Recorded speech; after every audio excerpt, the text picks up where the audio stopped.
இடமில்லை. நாளை எண்ணி வட்டி சேர்க்கும் ஞமலிகட்கும் இடமில்லை. நாம் உணர்த்தும் நீதியை மறுப்பவர்க்கும் இடமில்லை. பாடுபட்டு உழைத்தவர் நிலத்தை தின்ற கழுகுகள்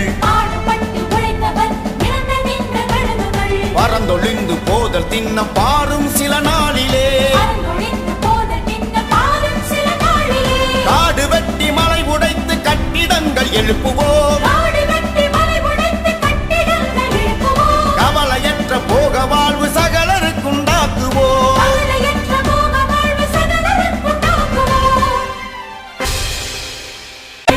பண்டைய பழக்கம் என்னும் சங்கிலி அருந்தது.